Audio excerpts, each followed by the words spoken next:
What's good, YouTube? It's your boy Young Merrick here with a deck profile on Invoked Zoodiac Lightsworn.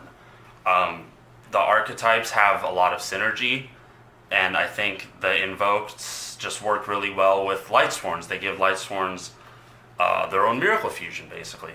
So let's get into it. We run triple Alistar the Invoker. This guy's so broken. Free card, free fusion materials. The only thing about him that kind of sucks is he doesn't work when he's specialed, but it'd be pretty broken if he worked like that.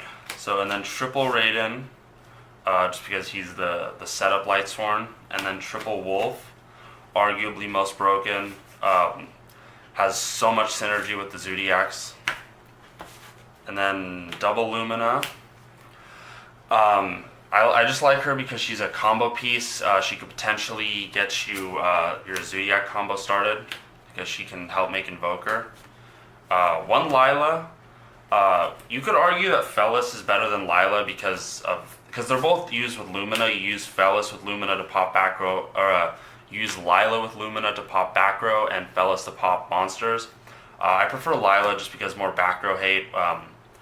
Yeah, Fellis gives you the mill, but with Imperial Order around, I would rather have the back row hate, so I run the one Lila. And then one Arcus, because one reason alone, he's searchable with Broad Bull, and that makes the Zoodiac combo turn my solo recharges live. So that's the only reason I run the one Arcus, and it also is another target to turn Lumina into an Invoker, for whatever that matters. Double Zoodiac Rapier, one Whiptail, and one Lunalight. Just obviously broken engine. Whiptails for problematic cards, and the Lunalight combo is absolutely necessary for Zoodiacs to be broken right now. Double Photon Thrasher and one Trick Clown. Just a good light rank 4 from hand, and Trick Clown's just recyclable, fits with the mill theme of the deck. Of course, any 60 card deck has to run triple Fairy Tale Snow. Great for Exceed plays, OTK Stopper, Combo Interrupter, and then I run two Gem Knights. I run Sardonyx because he's like 10 cents, Garnet's like $5, and it's only a 100-point attack difference, so I really don't care. It doesn't really mess with the consistency of the deck at all. I run two targets, so that Brilliant Fusion isn't dead if I mill one or draw one, because Brilliant Fusion is so broken, and it's just total ass when it dies because of a mill. And then triple Terratop and one Takatam board, because this is just the most broken way to get your Zoodiac combo off. You get a whole damn board without even using your normal summon. It's just super busted. And then I run double Summoner Monk, because he can get you right to your Zoodiac Rapiers, he can get you to your Snows, he can get you to Raiden for mill plays, he can get you to Lila, he gets you to your whole deck. And I also run one Rescue Cat. So this is another alternative rank 3 engine to the Terratops. And for the targets for Rescue Cat, I run triple Paraparo. Paraparo, when you take damage, you banish it and pop a card. So this gives me rank 3 options. So I summon Rescue Cat, tag out into this, and I get to do my Zoodiac combo. But the difference is this one required my normal summon, but it makes up for it by giving me two Paraparos, and Paraparo is a really hard card to play around because when you do damage, you get your stuff pop.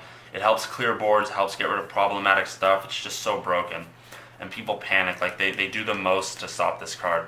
And when you do it with Summoner Monk, it's especially broken. I'll show you the combo at the end of the duel, or at the end of the video with what I do with Summoner Monk. And then of course triple Grass is Greener. Just your MVP mill card. You don't run Left Arm Offering anymore because 60 card decks have become mainstream, so it's just another dead card in your hand. I was considering siding it for when I don't play 60 card. I could side it in so I see lawn sooner, but it doesn't seem worth it. If you want to experiment with Left Arm, go ahead, but I feel like it's not worth running. It's just more dead cards. Double Charge, of course, and triple Solar Recharge. Just the Lightsworn engine, more mills, more cards in hand. Triple Brilliant Fusion. Such a broken card in any light deck. It gets Snow to Grave, gets Trick Clown, gets Wolf, it sets off combos, gives you your extra normal summon so you can technically make boards without using your normal. super busted. This card's MVP. One fusion substitute for the Lunalight combo, and then double instant fusion. Your main Norden makers, and this is especially broken because, I mean, of course, it lets you fuse for Norden and then put it back for instant fusion, but also, since this is an invoked deck, I mean, you have other fusion targets like the Brilliant Fusion and the Invoked. It can put those back too if you don't feel like wasting it on Norden. And then you run double Invocation and triple Magical Meltdown. This gets you to Alistar. Alistar gets you to this. You only really need one because this card recycles itself. The only reason you run two is because of more broken combos that you can do when you have one in hand and you draw an Alistar. You can do multiple combos with having two. You also run one as a backup, so if they DD Crow it or something happens and you lose your Invocation, yeah, you have a second one as a backup. And this is especially broken because you go Grass, and if you mill, let's say you mill Fairy Tale Snow, you mill Alistar, you mill all three of these with Grass is greener. You can use Fairy Tale Snow, banish Alistar and 6 other cards. You get Snow on board, and this is engraved, so you put this back and get the Alistar to hand. Normal to Alistar, grab Invocation, make a rank 4 play, whatever, detach Alistar, and then play this, and you get your fusion. So it's super good. This Snow has great synergy with Alistar and Invocation. Unfortunately, I was only able to find room for one terraforming. Definitely think it should be bumped up to at least 2, but I couldn't find the space, so I've been making one work. And then one Regeki and double Twin Twister, just standard staples. And then one Spiritual Sword, just extra OTK stopping, and it protects your boards. And then one Imperial Order. I do main deck the Imperial Order despite all the spells that I run, and that's because of the really broken play where once you want to drop it off, you just banish it and 6 other cards for Snow. And it's such an easy way to drop off Imperial Order. I normally wouldn't run this in a deck this spell heavy, but with how easy it is to drop off, it would be insane not to run Imperial Order, so I have to main it. We'll do extra deck first. Okay, so onto the extra deck. We do double Makaba. You have to do multiple on this one because it is a light-based deck, so you want multiple of the light one. And then one Raijin because of the Terratops, and he's the second most broken invoked. Arguably the most broken. Interrupts plays. He gives you what Fairy Tale Snow does without banishing 7. So these are the 2 that I feel are most important to run. And then, of course, one Seraph Knight and one Norden, just the combo piece fusions. And then MX Saber Invoker, just, self-explanatory, gets your plays off. And then one Zoodiac Tiger Mortar, one Trident, and double Broad Bull. You don't run Borbo anymore, just double on the Broad Bull because Broad Bull's his search effect is really broken, but also he's the only Zoodiac you can make off 2 level 4s. Once Leica comes out, one of the Broad Bulls is going to be dropped for Leica, but for now, as the engine, this is all you need. And then Bujente Tsukiyomi and Bujente Kagasuchi, because Beast Warrior and Light deck. You make the Zoodiacs. You use the Zoodiacs to make him, and you use Snow and Wolf and a bunch of stuff to make him, and they're both just really good pluses. And then, of course, one Emerald. It's a rank 4 deck, you have to. And then Diamond Dyer because it's a bomb squad, it hits back row. And then I do run the one Black Rose Dragon. I feel like the Lumina plays where you discard for Raiden, mill 2, and go for Black Rose, nuke the board. Those are really, really clutch plays. And they can give you advantage, especially when you do that, you drop a nuke, and then you can Terratop and make a board. But usually if you nuke, it's late game, so with the grind, it's super good. You can nuke and then go with Invocation and get your Makaba on board or Raijin, and dealing with either of those after a nuke it's really hard to come back from that because all of your outs are going to be stopped. So this is really good. And now on to the side deck. I side deck one Maxi just in case, you know, it's Maxi. And then I side deck the Kaiju engine, one with every name. The weakest 3 Kaijus, I believe these are the weakest 3 in the game, and then the strongest. And then of course, to go with that, you do the Interrupting Kaiju Slumbers and double Dark Hole. And then I do side deck the 3rd Twin Twister. I used to side deck 2 Galaxy Cyclone, but I took them out because I didn't have room in the side. The only reason I like Galaxy Cyclone, aside from hitting floodgates in general, is it hits Imperial Order. But I run Lila, Drident, Diamond Dyer. I mean, I have outs to Imperial Order. And then double Breakthrough Skill just because of Invoke matchups. But the Invoke matchup is really good because you can use their materials too. I've had plays where I went Invocation, like they had an Alistair Engrave, and I banished their Alistair and their thing. It was Wind Witch invoked artifact, so I banished their Alistair and I banished their Wind Witch, and I summoned Ragin, so I didn't lose anything off of that. But yeah, this is still good for decks like that. It's also good against DDD, for whatever that counts. And then I side deck the last 3 attributes. Not the dark one, because that's irrelevant, but this one's just a beat stick. You never know. Maybe you'll run against Blue Eyes and you have to have him in the deck to run over Chaos Max. So you side him in. Maybe it's some obscure Earth deck that relies on their grave.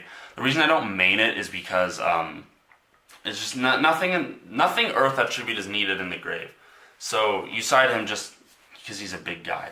And then this one for Paleozoic, I mean, because he's a wall and he just helps you stall under Toad. They can't attack over it. He can attack through their little guys without worrying about back row too much. Even the mirror forces that don't pop or target don't hit him because he attacks in defense mode. So he's good against Paleo. And then I run this against Infernoid because I can hit their big guys out of the grave with him. And then I run it against Metal Foe too because Metal Foes have a lot of the really dense boards, so he gets really big and he does piercing, so he attacks through all their guys and inflicts a ton of damage and usually can 1-card OTK them.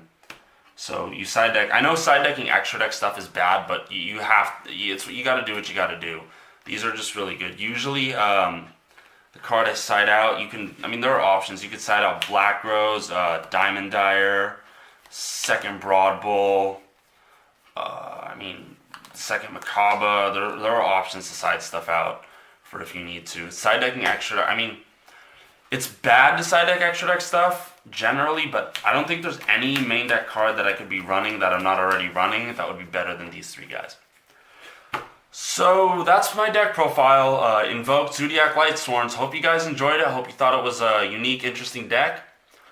Don't forget to rate, comment, subscribe. Hope to see you guys around my channel more. Catch you later.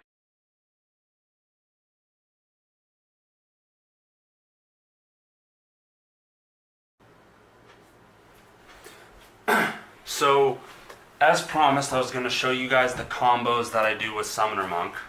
So, just Summoner Monk in any spell. I decided to pick Invocation because it's the most recyclable spell. It's probably the one you'd care about least by discarding.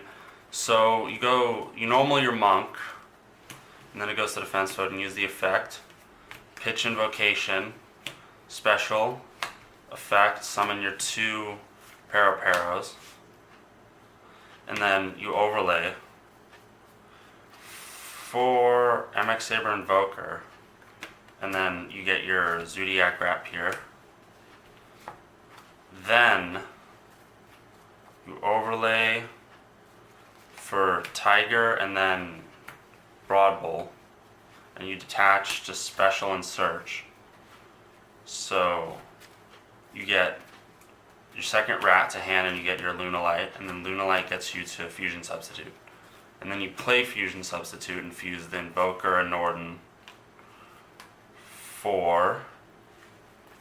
Invoker and Broad Bull for Norden, and then you bring back Zoodiac Rapier, and then you overlay for the 2nd Broad Bull, and then you detach to search.